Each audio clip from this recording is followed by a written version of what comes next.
An article on cast stone by Anne Greaves, written for the Woman Engineer, performed by Kate Vigurs for the centenary of the Women's Engineering Society.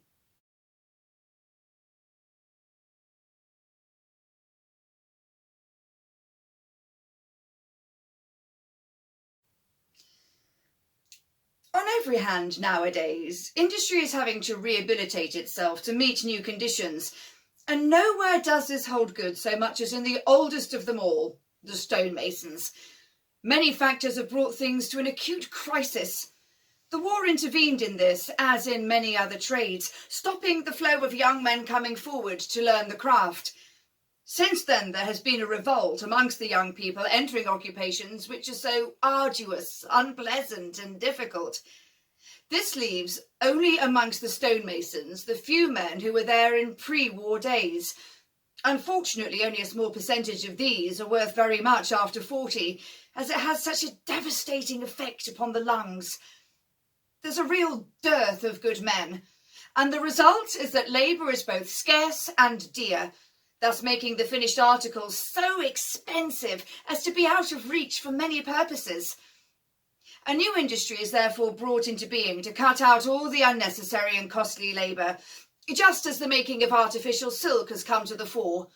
So the misnamed artificial stone trade is coming forward with leaps and bounds. I say it is misnamed because there's nothing artificial about it. It is merely a new way of using real stone without putting all the hard labour into it which was formerly required. We've therefore given it a better name, that of cast stone. Properly and scientifically made, cast stone is superior to the ordinary stone, quarried, dressed and carved to shape. I call my own particular variety Bettner stone, because I contend it is better than the natural stone, having all its advantages and none of its disadvantages. We all know what dreadful trouble there has been with the large public buildings in London owing to the deterioration of the stone, and we are told this is due to not being placed on its natural bed. We have nothing of that kind to contend with cast stone. The stone is quarried anywhere, anyhow, and thrown into the crusher, then thoroughly mixed with all its adhesive agents, thus making it equally strong and giving the stone, when finished, the ability to bear the strain in any part, to say nothing of the steel reinforcements which are introduced into it. Again, we are all bound to admit that the cement-coated grains must adhere more tenaciously and withstand the weather better than the stone in its natural state, bound together by modicums of clay which wash out by rain and are eaten away by the acids of the atmosphere so much more easily than is the cement. Mr. Brady and his assistants at the Government Research Centre at Watford have been making very extensive tests on this point, and although Mr. Brady has not yet issued the results of the test, I think they have found this contention to be borne out. In fact, the director told me they'd been doing a very great deal of experimental work on reconstructed stone and were very delighted with it and enthusiastic as to its future. Like all other new industries, there are scarcely two people who agree upon the exact method of making cast stone.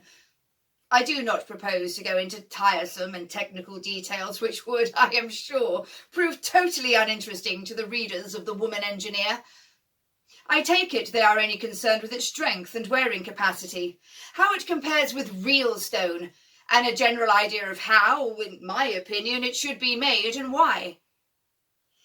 In experimenting upon and finally turning out my Bettner stone, I worked up to real stone and not down to concrete. The two things are, or at least I think so, vastly different. The only point that matters in concrete is getting the strength. The dull grey colour is of no moment, nor does it matter that it crazes or is covered with efflorescence. None of this can be looked over in cast stone. This must be perfect in colour, and in every way its appearance should approximate to the natural article. Such a result can only be attained by skilful blending of the crushed stones, several of which may need to be used to obtain the necessary result. If desired, certain colouring matters may be added, but it is expedient to refrain from this as far as possible, as they certainly weaken the finished product. Next, as to crazing, this, in my opinion, is caused by too much water being used. The mixture should be plastic, not wet, as all this excessive moisture has to dry out and causes cracking and crazing in doing so. Experiments have proved that only a small amount of water is necessary to start the cement action, and continually keeping the stones wet, either by placing in tanks of water or storing in a stream curing chamber, will continue until the stone is sufficiently matured to use. One great point in favour of cast stone is that it becomes harder with age, as the cement contained therein is active for a very long time.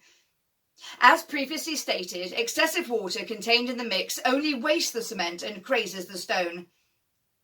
Anything that in the making or finishing draws a film of cement to the surface also causes crazing and should be avoided, or some agent used to remove this film and expose the hard stone aggregate beneath. Having dealt with the outside, we now come to the inside. Here again I differ from many in my views, but I contend that the stone should, when fractured, show right through alike, just as natural stone does. We, who are striving to give cast stone its proper place in the buildings of the day, have a much more difficult task than we should have had if certain firms had not poured ordinary concrete into moulds, and then, after it had set, washed it over with various preparations to give it the colour and appearance of natural stone. This covering merely washes and wears off, leaving a dirty, grey, concretey surface beneath.